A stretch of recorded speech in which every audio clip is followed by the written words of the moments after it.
siguiente programa es para todos.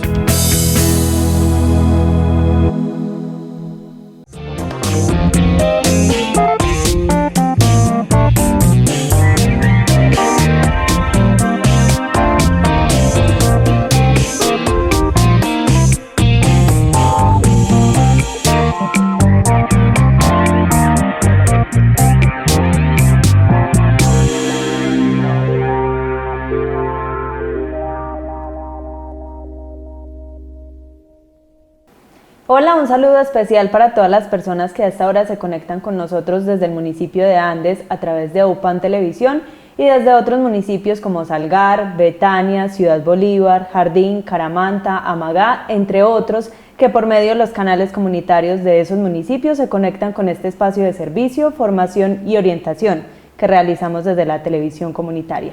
Nuestro tema del día en esta emisión del Derecho está relacionado con derecho laboral.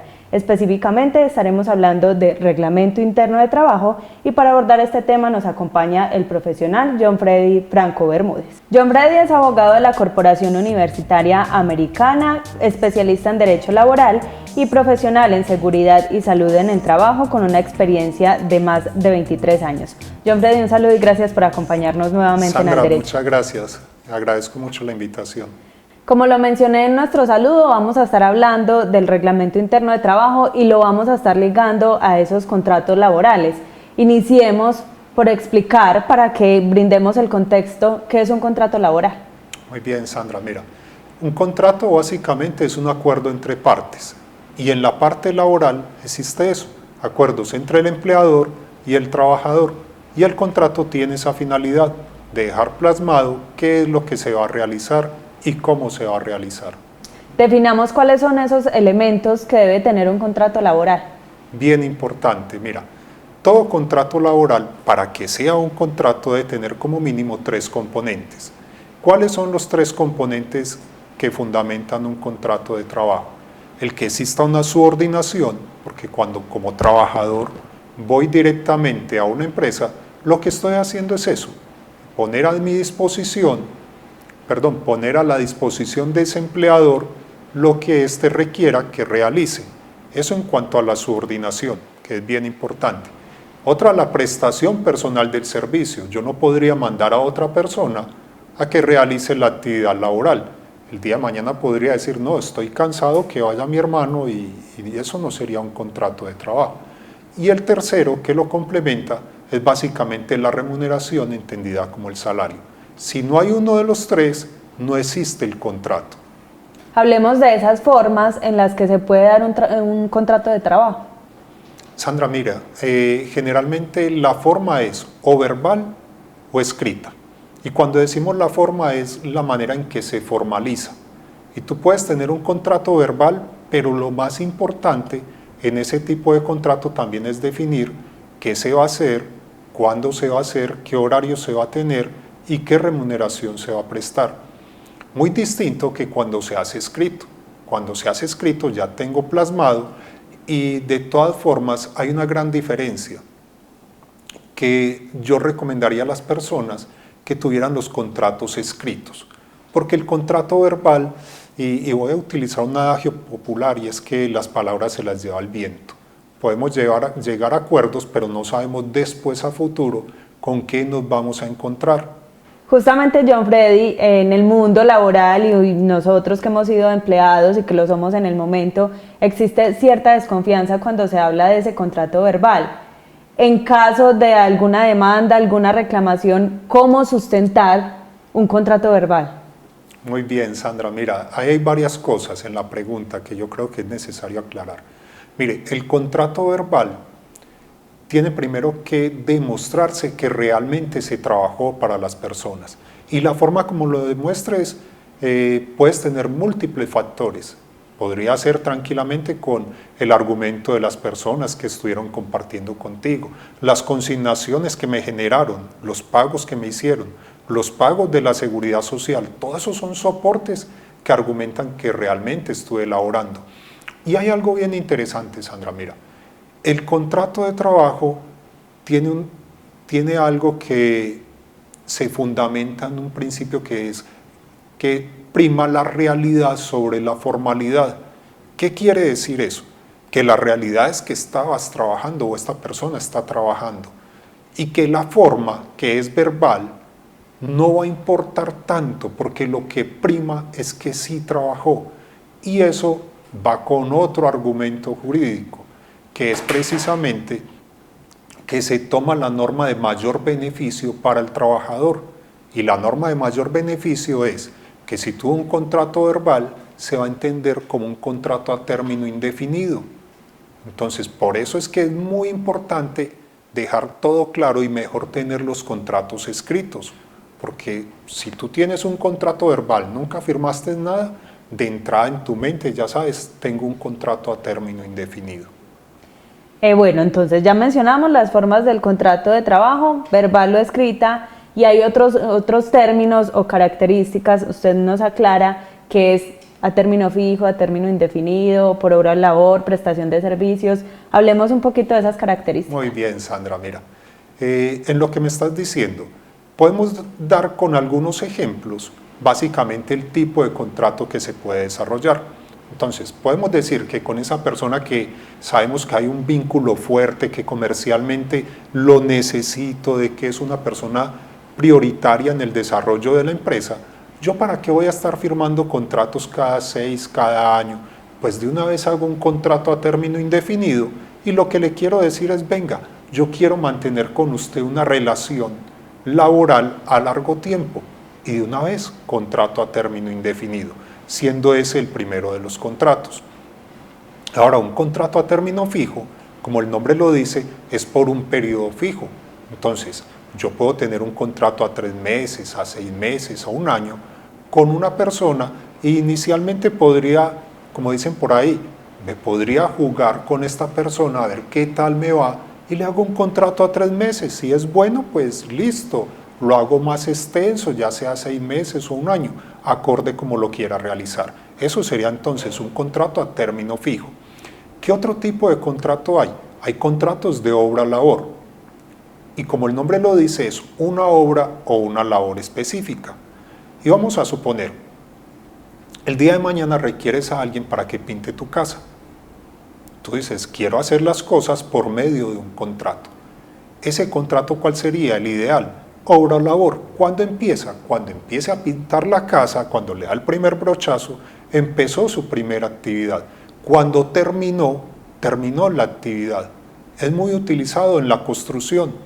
¿Por qué? Imagínate las vías que están haciendo ahora por esta zona.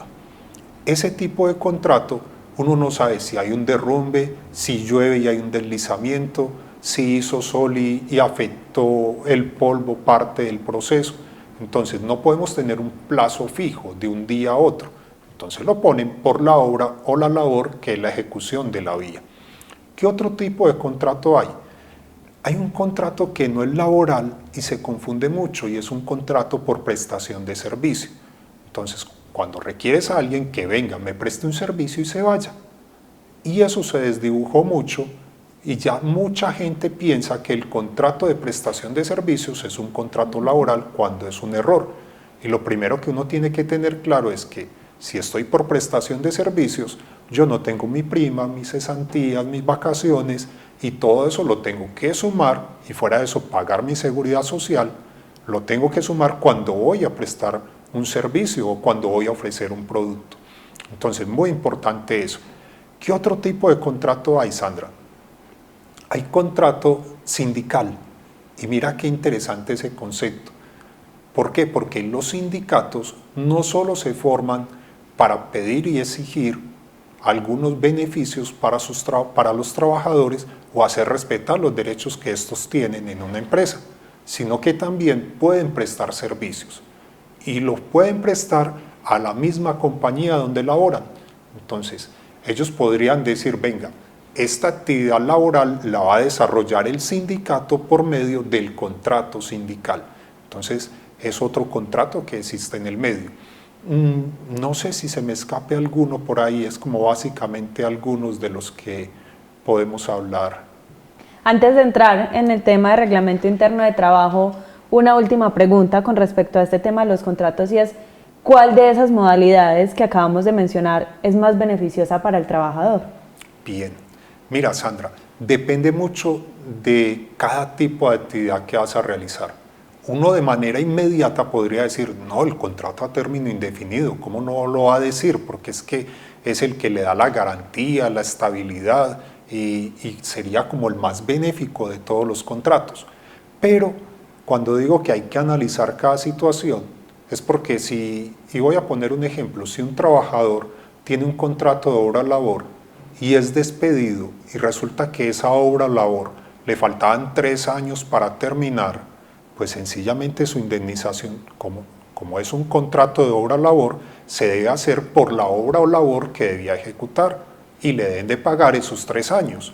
Entonces ahí él estaría muy feliz de tener un contrato por obra labor si fue despedido sin una justa causa y que obviamente él va a buscar esa indemnización, porque si lo tuviera a término indefinido los montos van a ser muy distintos y más bajos. Entonces depende de cada situación. Exactamente, uno creería que el contrato a término indefinido es el que más beneficios le da al trabajador. Claro. Hay algo muy bien importante, Sandra, y bien curioso, que muchas veces cuando se hacen los contratos de obra labor, también hay que saberlos leer. ¿Y por qué te digo que hay que saberlos leer?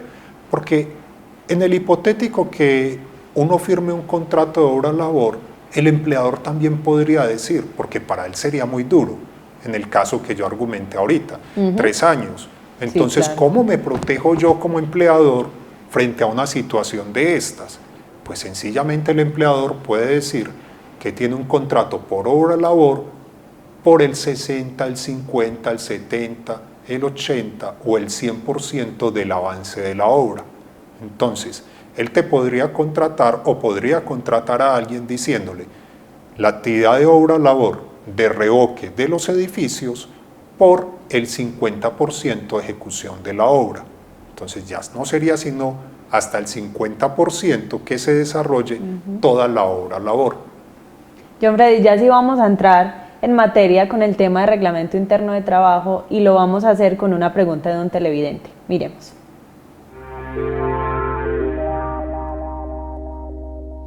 Mi nombre es Estefanía Gómez. Mi pregunta para el abogado es, ¿qué empresas deben tener reglamento interno de trabajo?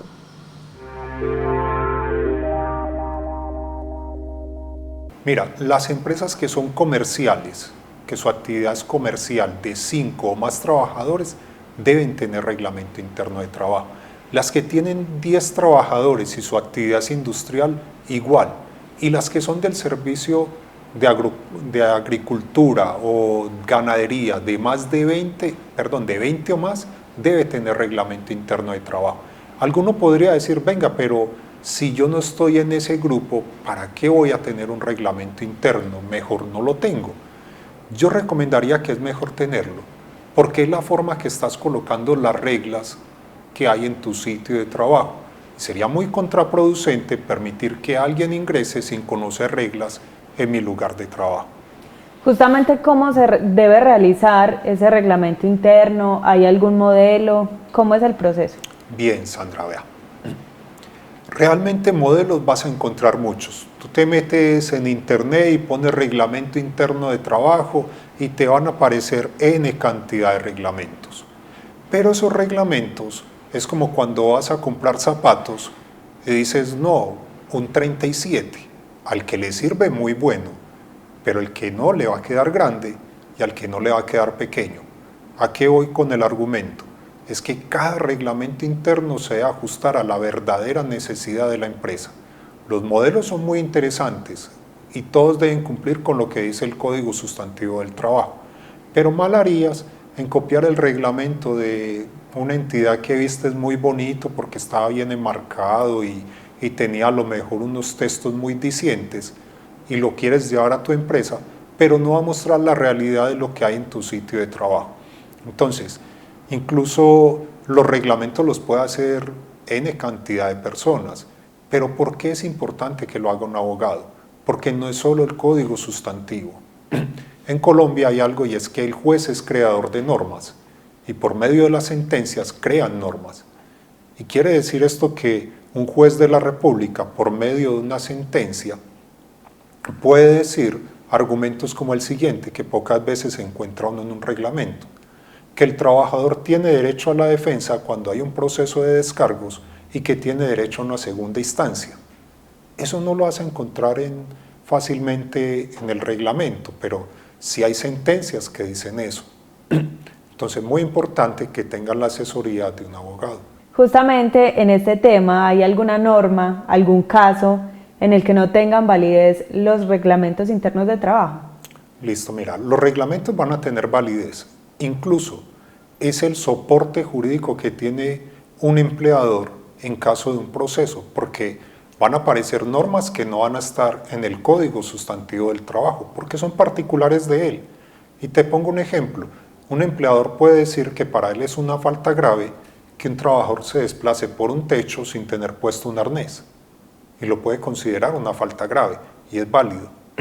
Lo que no tiene validez dentro de un reglamento interno de trabajo son normas que sean contrarias o al Código Sustantivo del Trabajo o a la misma ley o a la Constitución.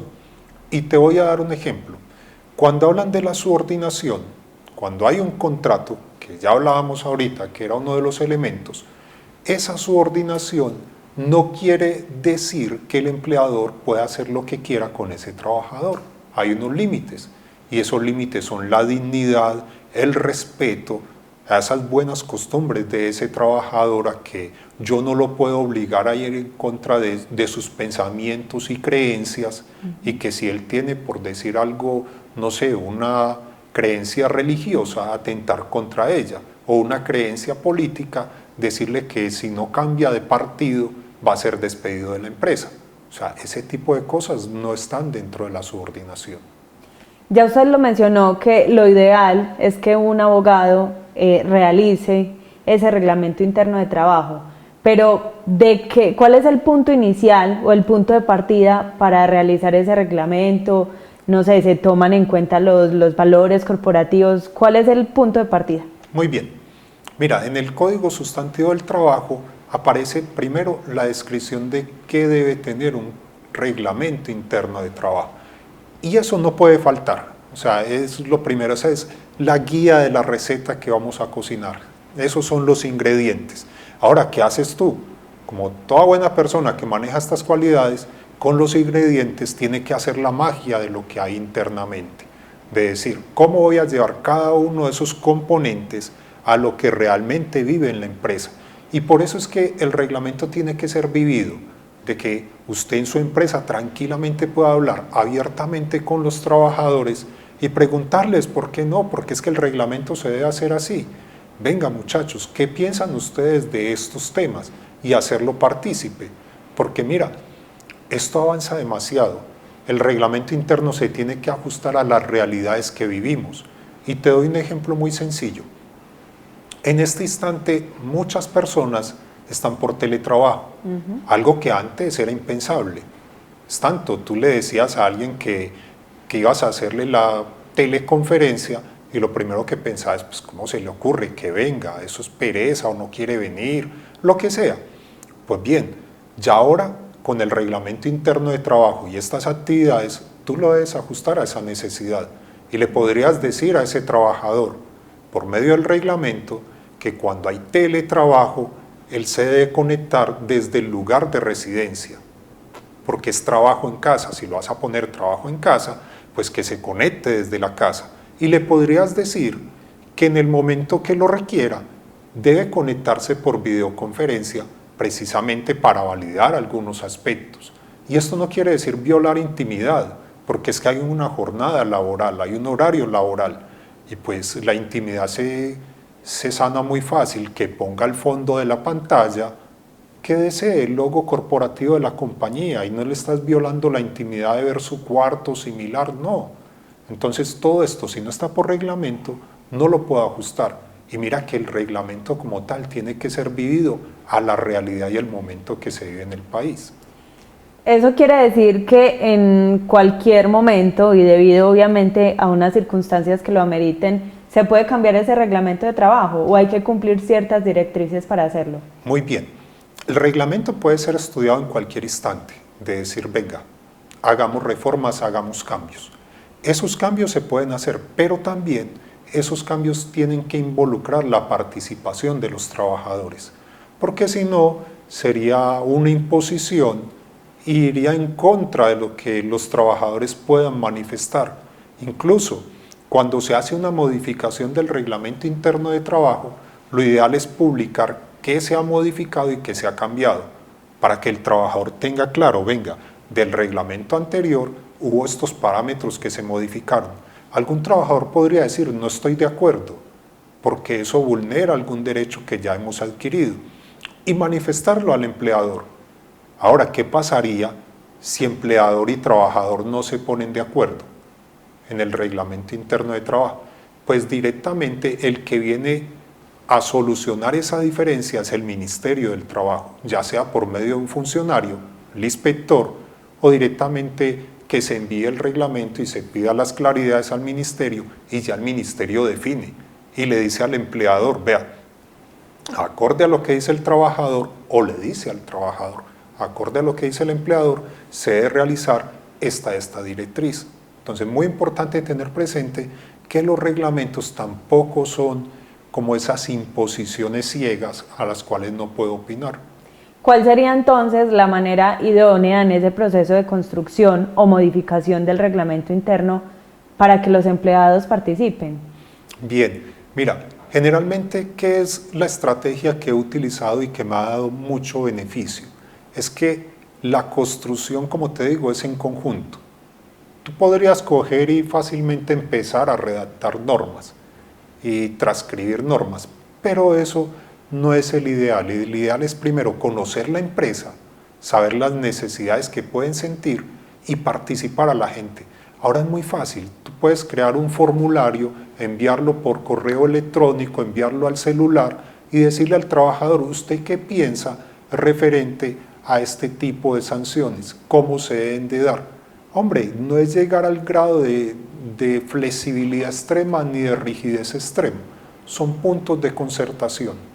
John Freddy, en este momento tenemos pregunta de uno de nuestros televidentes, interesado por supuesto en este tema de derecho laboral. Vemos de qué se trata.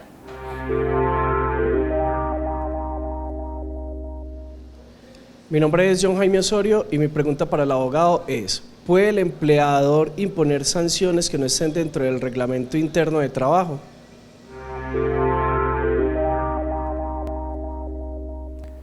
Sandra, mira, los procesos sancionatorios tienen que estar especificados en el reglamento interno de trabajo. Eso es lo primero. Ahora, muchas veces alguien puede decir, pero todo tiene que estar ahí. Ahí hay una guía, una ruta de cómo es el proceso. Y generalmente, si ese proceso no está descrito de manera adecuada, los procesos sancionatorios van a ser muy complicados después de argumentar que sí se hicieron. Ejemplifiquemos para que nuestros televidentes comprendan un poco más. Claro, mira, es algo muy sencillo. Si tú en el reglamento interno de trabajo no tienes de que el trabajador tiene derecho a unos descargos, de que a él le deben de entregar unas evidencias de que ha cometido algo que no es acorde a lo que la compañía tiene, y tú haces un proceso sancionatorio y por algún motivo toman la decisión de terminar su contrato de trabajo, pues es un proceso que primero que todo fue en contra de lo que decía el reglamento y que va en contra de lo que es legal, y muy probable te va a tocar reincorporar ese trabajador y pagarle los tiempos que estuvo por fuera como si hubiera estado laborando. Entonces sería muy complejo y muy delicado para un empleador tener falencias en lo que es el reglamento interno de trabajo en procesos sancionatorios. Mencionemos otro caso desde su experiencia en lo que ha podido trabajar y abordar de una situación en la que justamente se dé eso, que se quiera interponer una sanción pero que no esté soportada en el reglamento interno. Mira, muchas veces se vulneran conceptos como los equipos de cómputo, que un empleador quiere sancionar a un trabajador porque lo encontró viendo una página de una red social. Pues si él no tiene claro eso en el reglamento interno de trabajo, no tiene por qué sancionarlo. ¿Y qué pasa si lo sanciona? Que si lo sanciona puede ser o un despido injusto si lo despidió. Perdón, sería un despido ilegal, más que injusto. Es un despido ilegal y fuera de eso va a tener que acarrear con todos esos procesos que le pueden sancionar económicamente para beneficio del trabajador. John Freddy, vamos finalizando nuestro espacio y una última pregunta. ¿Qué recomendaciones a las empresas medianas, pequeñas, con respecto a este tema de reglamento interno de trabajo? Bien, que indiferente como aparezca catalogada la empresa, es muy importante que tengan ese reglamento interno de trabajo. Es fundamental que no se olvide que debe ser diseñado a la necesidad de la empresa. Que no se fije en el reglamento que a lo mejor vio bonito, que le impactó porque en otro lado es de una empresa grande y a lo mejor puede ser muy bueno porque tiene un renombre esa compañía. No, fíjese más en lo que requiere, porque necesita algo que se ajuste a su necesidad. ¿Hay alguna sanción para las empresas que no implementen este reglamento? Pues los reglamentos internos de trabajo generalmente, como te digo, son la guía. Y si usted no tiene guía, pues ¿qué más sanción que está desprotegido frente a cualquier proceso? John Freddy, estamos finalizando este espacio, pero aún nos quedan unos minutos y quiero que resolvamos un tema puntual para que nuestros televidentes tengan claro esto. Y es cuando los empleados que manejan dinero, nosotros lo conocemos como el descuadre, se descuadran, no les da la cuenta. ¿Cómo participan ellos en esas pérdidas? ¿Deben responder? Sandra, bien interesante la pregunta. El Código Sustantivo del Trabajo da claridad a ese concepto y lo que argumenta es que el empleado puede ser partícipe de las utilidades, mas nunca de las pérdidas. ¿Qué quiere decir? Que si la empresa le fue muy bien y este año optó por dar una prima extralegal, el trabajador puede ser partícipe de eso y puede recibir ese salario, pero no puede ser partícipe de las pérdidas. Si la empresa por algún motivo, no le fue bien este año, el trabajador no es partícipe de eso. Y cuando hay un billete falso que le ingresa, no le ingresa al trabajador, le ingresa a la compañía. Y la pérdida no es al trabajador, la pérdida es a la compañía. Y el trabajador no es partícipe de pérdidas a la compañía. Y cuando el trabajador tiene a cargo, por decir la caja, que es lo que conocemos acá, supermercados, sí, ¿no se alegaría esa responsabilidad de que estaba ahí al frente de ese tema? Sandra, es que ya ahí entramos otra vez al reglamento interno del trabajo y es precisamente que esta persona tiene que recibir formación, tiene que recibir capacitación. Si el problema es con billetes, pues bueno, capacítelo cómo va a recibir los billetes, cómo los identifica, que tenga muy claro todo eso. Y si quiere hacer un proceso, pues acorde al reglamento interno del trabajo, mire cuál es el proceso que más se ajusta, si es que realmente amerita empezar un proceso por lo que ha sucedido. Pero yo no puedo descontarle dinero al trabajador por este tipo de cosas, porque lo estoy haciendo partícipe de una pérdida. John Freddy, se nos acabó el tiempo, muchas gracias por habernos acompañado. Con mucho gusto, Sandra. Espero que me vuelvan a invitar por acá. Claro que sí, esperamos tenerlo pronto nuevamente en este set de Al Derecho. A ustedes muchas gracias también por haberse conectado con nosotros y recuerden que también pueden sugerir temas para abordar en este espacio. Lo pueden hacer a la línea WhatsApp 312-258-5044. Nos encontramos en una próxima emisión.